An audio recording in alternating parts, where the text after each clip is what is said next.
Salut, salut à toi, j'espère que tu vas bien, que tu as passé un bon week-end, que l'épisode que je t'ai sorti le vendredi 1er mai t'a plu et que surtout ton week-end du pont s'est plutôt bien passé. Voilà. Donc déjà tout d'abord, je tenais à te remercier, à vous remercier à tous d'ailleurs d'être là, vraiment, chaque semaine, de d'écouter, chaque épisode, de mettre des petits likes, oula, de mettre des petits likes, des petits commentaires, de me donner un peu votre avis, franchement, honnêtement, ça me touche beaucoup.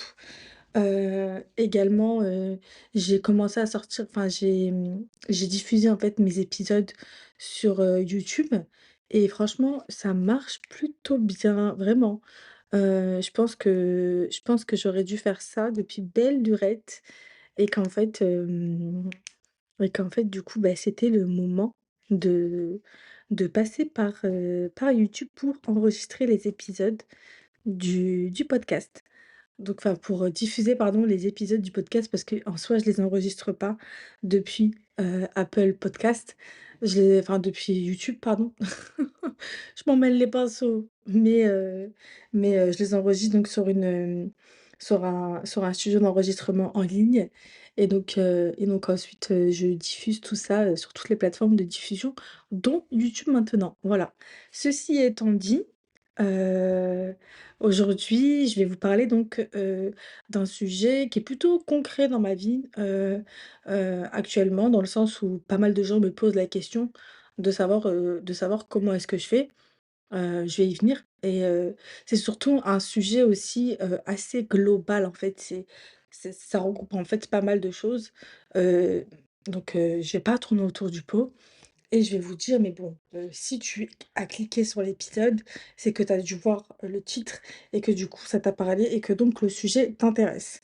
Donc, ce que j'essaye de vous dire, bon, je tourne vraiment autour du pot. Bon là, Anissa, c'est bon, ne divague pas et va droit au but. Donc c'est, comment je fais pour concilier ma vie pro, ma vie perso, ma vie créative, tout ça avec l'endométriose, mais pas que, toutes, mes maladies chroniques. Comment est-ce que je fais pour, heu, faire une petite tambouille, un petit truc et essayer, on va dire, d'arriver à faire tout ça? Hem, comment dire? Je vous avoue que là, sur ce coup, je sais pas comment je vais aborder le sujet encore. C'est encore un peu flou. J'ai mis quelques points à aborder, mais concrètement, c'est comment je vis avec mon utérus au travail et dans ma vie quotidienne, clairement. Comment est-ce que mes hormones ou comment est-ce que ce que je vis au quotidien, parce que du coup, il y a pas que mon utérus qui est concerné, mais comment est-ce que tout ce que je vis aujourd'hui me permet, malgré tout, d'atteindre mes objectifs et de me mettre en gros, de pouvoir faire des choses en dehors de ce que je vis au quotidien, la maladie, tout ça. Bref, une intro plutôt longue, mais au moins comme ça, c'est dit, les bases sont posées et on peut commencer. Donc pour la partie que je voulais aborder déjà dans un premier temps, c'est la partie du coup du corps, donc le corps avant tout. Je crois qu'il y a un truc, que j'ai dû apprendre plutôt assez vite, avec le temps, de par, tous les diagnostics que j'ai pu avoir, c'est que mon corps ne fonctionne pas de manière standard. Mon corps ne fonctionne pas comme celui de toutes les femmes, que je vois, avec qui je discute. Il y a des jours où je me réveille où je suis déjà très fatiguée du fait de la fatigue chronique. Il y a des jours où la douleur est là dès le matin sans prévenir, sans crier gare. Des jours où je me dis: «Bon, OK, aujourd'hui ça va aller». Donc je pars au travail, le matin et au final je me rends compte que en début de matinée, milieu de la journée, ça va pas. En fait, que ce «aujourd'hui ça va», c'était OK, mais en fait au final, ça ne l'est pas. Et en fait, dans tout ça, bah, comme je vous l'ai dit, donc il y a le travail, le fait de devoir être présente, de manière obligatoire.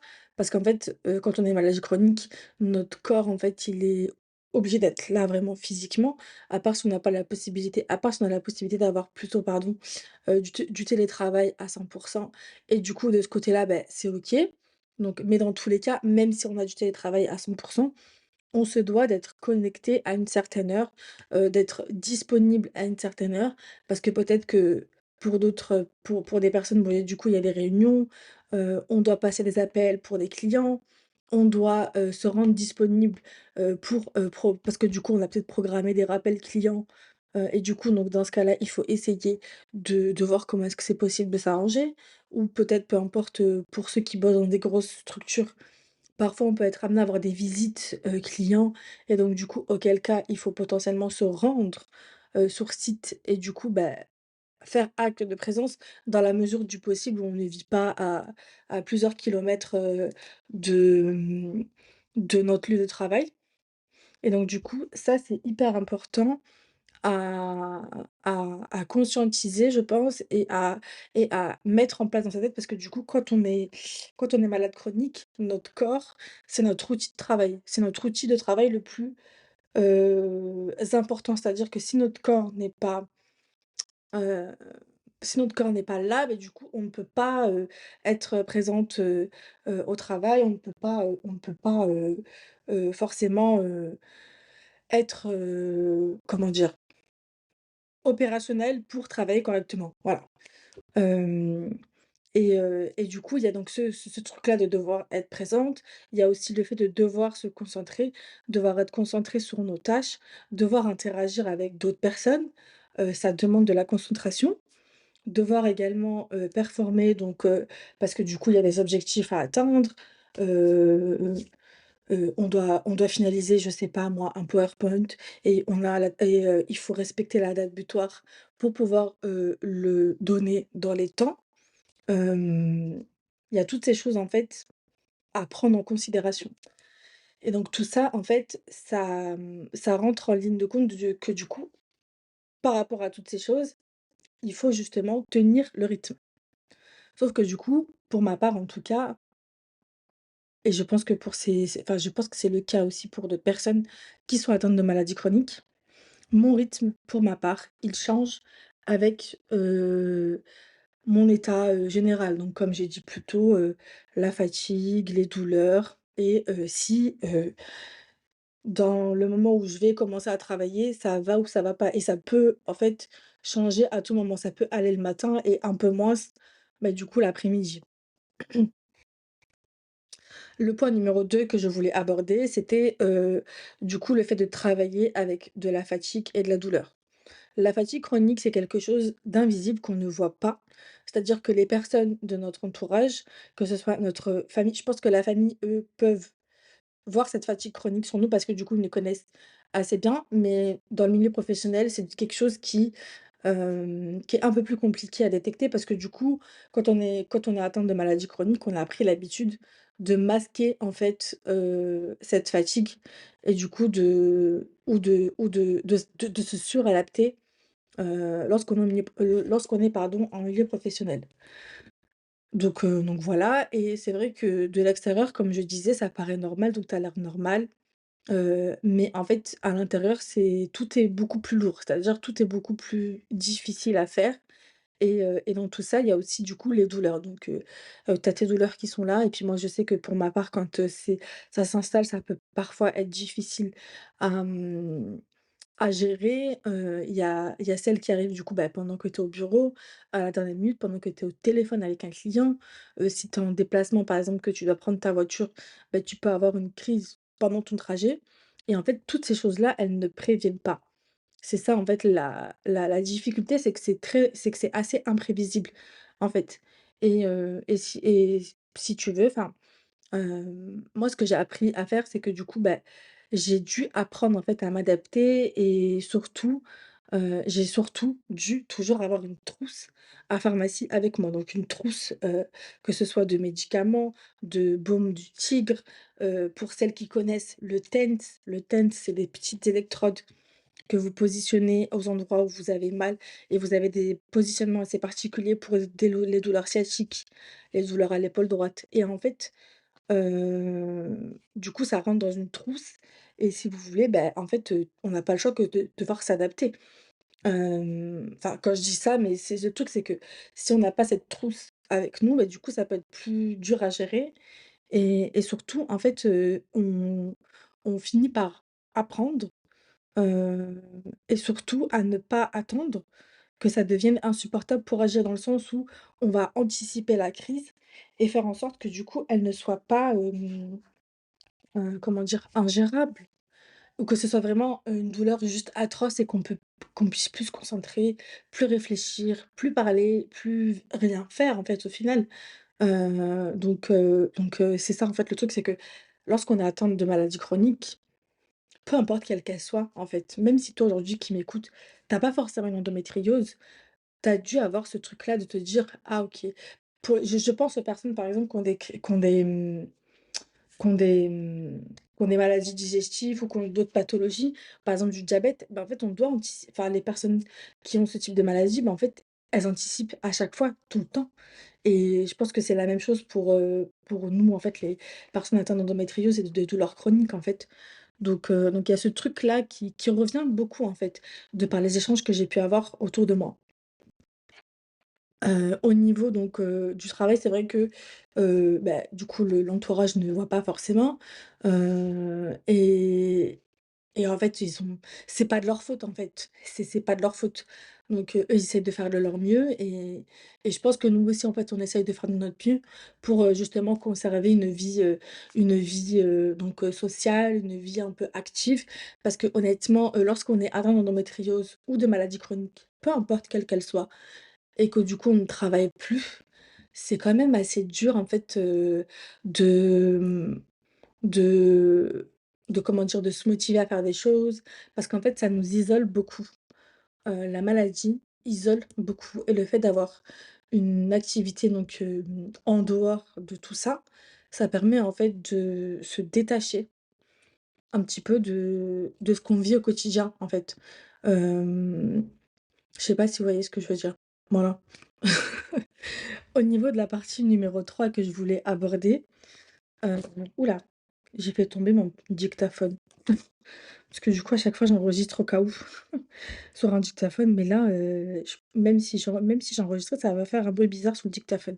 Bref, c'est le fait est de produire toujours plus, donc produire malgré tout, en fait. C'est le fait de se dire de ne pas, rester entre guillemets sans rien faire, dans le sens où il y a un côté où ça met une certaine pression, donc cette pression de la productivité, donc comme j'ai dit, le travail, les deadlines, les attentes et en fait, du coup, en parallèle, ton corps qui te dit: «Bon, est-ce que tu peux ralentir là, s'il te plaît?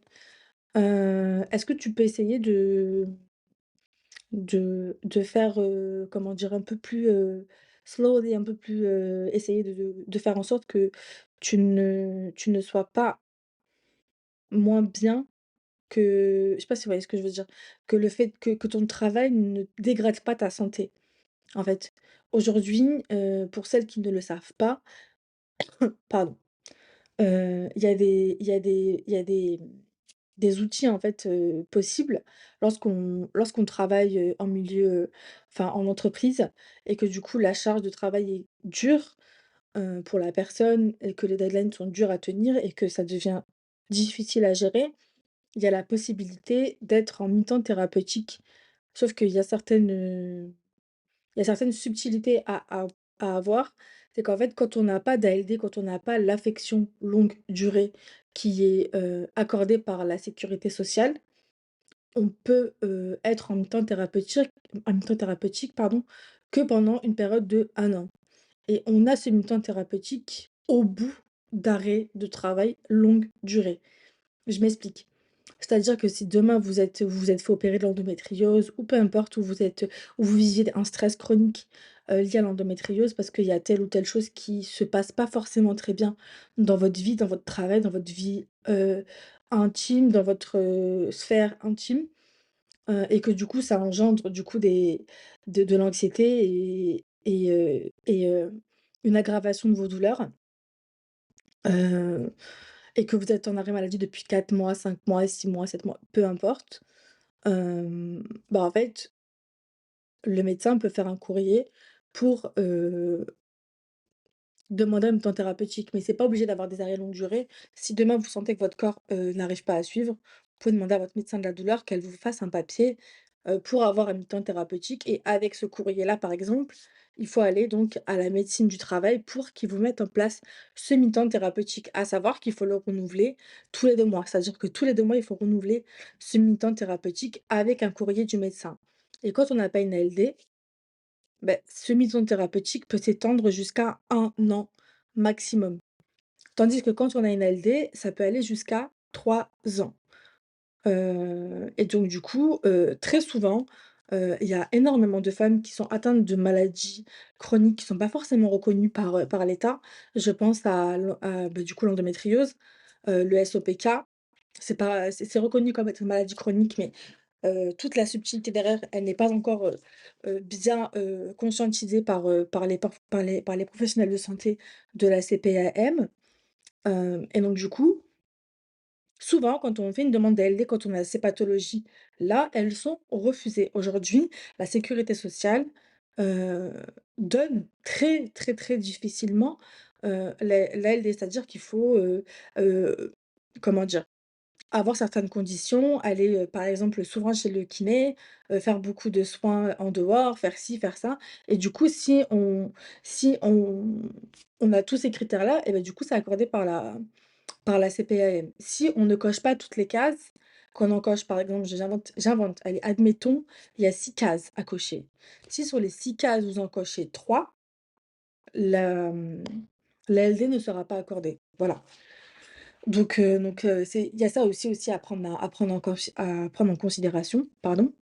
Et donc, comme je disais donc, de par cette mentalité-là de devoir toujours, produire plus, d'avoir essayé de faire des choses moi de mon côté et que ça a été, je pense, un échec. En fait, au bout d'un moment, en fait, si vous voulez, j'ai arrêté de vouloir me comparer à une version de moi qui n'a pas ces contraintes-là, qui ne vit pas ces choses-là et qui n'a pas, toutes les difficultés que moi je rencontre au quotidien. Parce qu'en fait, à partir du moment où tu finis par te comparer par une personne pour laquelle vous êtes opposés et qui a pas forcément, qui a pas la même vie que toi, en fait, au final, bah, tu finis surtout par te perdre et surtout, je pense qu'aujourd'hui, la comparaison, elle est pas c'est pas ouf, en fait, de se comparer de nos jours parce que chaque personne est différente, chaque personne a son vécu et en fait, se comparer sur des choses aussi, hem personnelles, enfin des choses aussi, subtiles, c'est hyper compliqué. Après tu peux comprendre, tu peux avoir de l'empathie, écouter la personne, échanger et tout, mais c'est vrai que se comparer comme ça, c'est pas forcément, ce qu'il y a de mieux à faire. Après ça reste mon avis. Voilà. Qu'est-ce que je voulais dire d'autre? Franchement je parle trop là, on est à 18 minutes déjà et j'ai pas fini encore. Et donc, ce que je voulais vous dire, c'est le sport, le point d'équilibre. Donc le sport comme point d'équilibre, voilà. Le sport pour moi, aujourd'hui, du moins, avec tout ce que j'ai pu avoir comme diagnostic, surtout avec le lipodème que j'ai eu là, la semaine dernière, ce n'est plus pour moi une performance. C'est-à-dire que pour moi, c'est un palier pour aller mieux. C'est un escalier pour m'aider à avancer. Vous voyez la métaphore ou pas? Cet escalier-là me permet de monter les marches et de monter les marches et de monter les marches jusqu'à mon objectif. C'est un truc en fait qui m'aide à me sentir, qui m'aide pardon, à ne pas me sentir complètement enfermée dans ma douleur et qui m'aide surtout à me réapproprier mon corps et en fait, c'est la meilleure des choses. Parce qu'en fait, le sport, il est là aussi, même, quand ça va pas trop. C'est-à-dire que même quand ça va pas trop, j'essaye d'aller à la salle de sport et de faire des petits exercices par-ci par-là et vraiment de ne pas forcer. C'est la chose qui est vraiment la plus importante pour moi aujourd'hui, c'est le sport. Voilà. Et dans tout ça, qu'est-ce qu'on va faire dans tout ça? Il faut bien qu'on mélange tout ça, vie pro, vie perso, vie créative, parce que du coup, il y a le podcast. Mais pour celles qui écoutent souvent le podcast, vous savez que le podcast, c'est pas la chose qui qui me fait, qui me met du beurre dans les épinards, vous le savez. Le podcast aujourd'hui, c'est un truc en plus de tout ce que je fais à côté. C'est-à-dire que moi, à côté, je bosse, donc je suis salariée, à temps plein à côté. Donc je fais du 35 heures, parfois des semaines à 40 heures, des semaines vraiment c'est des semaines, assez, comment dire? Aléatoire. J'ai ma vie perso, donc mes relations amicales, ma vie intime, enfin ma vie intime, quand je dis ma vie intime, je parle ma vie avec mon entourage, tout ça, et surtout aussi, bah, ma vie créative. Donc comme je disais, bah, il y a tout le reste. Donc il y a la vie perso, mes relations avec les autres, parce que pour moi, honnêtement, les relations amicales aujourd'hui, c'est quelque chose, qui est hyper important pour moi, dans le sens où, hem, pour vous dire un peu, pardon, pour vous dire un peu, honnêtement, ces dernières années, j'ai vécu des déceptions amicales. Je vous en ai un peu parlé, dans le podcast, et en fait, pour moi, les relations amicales, c'est quelque chose de très, très important. Je trouve qu'on valorise pas assez les relations amicales, au-delà des relations de couple. Et en fait, c'est vrai que, toutes ces choses-là, elles sont hyper importantes pour avoir un équilibre, au quotidien. C'est-à-dire que le fait de pas avoir de relations parasociales, enfin, avec les autres, de voir d'autres personnes, de se changer les idées, beh, du coup, ce truc-là, comme j'ai dit tout à l'heure, en plus du travail, ça isole. C'est-à-dire que, quand on n'a pas beaucoup de quand on voit pas beaucoup de monde, et qu'après pour certaines personnes, c'est OK et ça leur va, et c'est si ces personnes-là, pardon, sont OK avec ça, tant mieux. Mais quand on a une maladie chronique, c'est vrai que, toutes ces choses-là isolent, et à côté de ça, bon, du coup, bah, il y a la vie perso, il y a mon rythme de vie. Hem, C'est-à-dire que dès que je sors du travail, bah, du coup, je vais à la salle de sport. Puis après, parfois, ça m'arrive de manger au resto, bah, du coup, avec mon chéri. Enfin, plein de trucs comme ça. Pardon. Et en fait, du coup, même si je travaille, j'arrive à trouver du temps pour chaque personne que j'aime autour de moi, et j'arrive aussi à trouver le temps de faire ma création de contenu. Donc ce podcast, ça englobe du coup le podcast, le compte Instagram que j'essaye d'alimenter comme je peux, au quotidien, mais, je vous spamme pas trop de posts et tout. Mais c'est vrai que je devrais peut-être, m'y mettre un peu plus, sans forcément être, redondante. Hem il y a aussi, il y a aussi le fait est de, bah, du coup, d'avoir ce truc, en fait, j'ai l'impression que ça va faire un peu comme un je sais pas, un cercle. Hem, je dis pas en fait, j'ai l'impression que chaque chose est à sa place. Aujourd'hui, pour le moment, j'ai vraiment réussi à trouver un rythme, et en fait, lorsque je vois que j'ai un peu moins de créativité, bah, du coup, j'essaye de voir, si je peux essayer de trouver un épisode, et pour vous dire, quand je sors des épisodes, bah, du coup, je les programme un peu à l'avance. Là, on est le 3 mai. Cet épisode, il sort lundi, donc le 4 mai. Vous allez avoir un autre épisode, qui sortira, jeudi. Donc du coup, donc là, cet épisode, il est enregistré aujourd'hui, donc le 3 mai. Il sort le 4, et donc ensuite, il y aura un autre épisode le 7. Est-ce que ce sera le 7? Je sais pas si c'est le 7 ou le 8, mais bref, vous avez compris.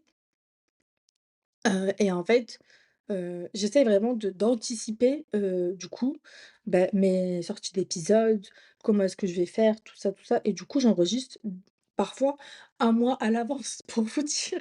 Pas toujours quand même, pas toujours. Quand c'est des sujets qui me tiennent à cœur, je le fais pas toujours, mais c'est vrai que j'essaie vraiment de prendre le temps pour chaque épisode, et ça, je trouve que c'est hyper important aujourd'hui. Voilà.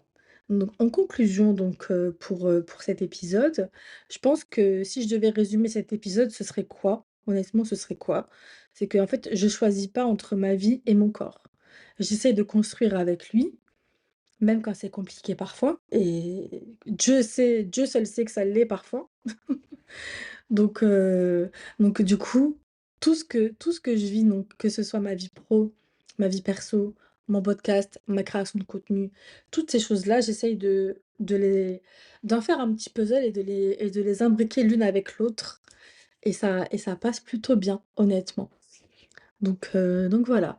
En tout cas, si toi tu vis quelque chose de similaire, ou que tu te sens parfois en décalage avec ton propre rythme, sache que tu n'es pas seul, et que beaucoup de personnes, sont dans cette,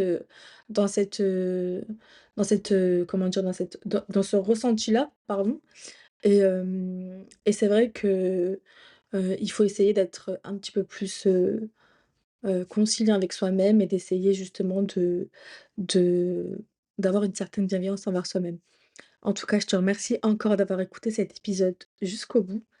Je te dis à très vite et surtout n'hésite pas à venir me suivre sur Instagram. Donc le Instagram, c'est arrobase tiré du bas le journal d'Anissa tout attaché. Donc je te laisse venir, me voir par là-bas et je te dis à très bientôt. Bye.